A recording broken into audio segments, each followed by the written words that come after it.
Welcome to Let Me Fix This. Enjoy the video. You start by verifying prerequisites. Ensure you have the bot token and correct bot father configuration, then open your project and confirm runtime versions. Once done, check whether you use webhooks or long polling and make sure ports and firewall rules permit traffic. Make sure API libraries are installed and updated so calls behave as expected.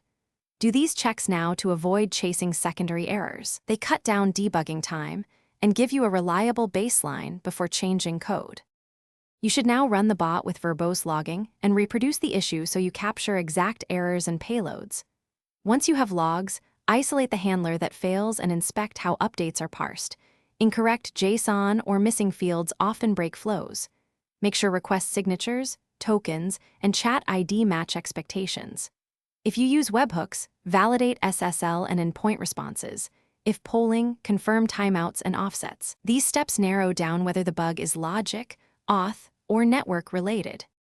Finally, apply the verified fix and deploy it in a controlled way. Then run smoke tests using a test chat to confirm messages, commands, and callbacks behave.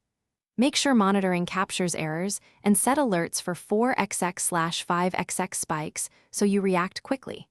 If something goes wrong, roll back and deploy incrementally or enable a feature flag. And if issues persist, create a minimal reproducible example. Simplifying to the smallest working bot often reveals external configuration or API usage mistakes quickly. Thanks for watching. If you found this helpful, don't forget to like and subscribe.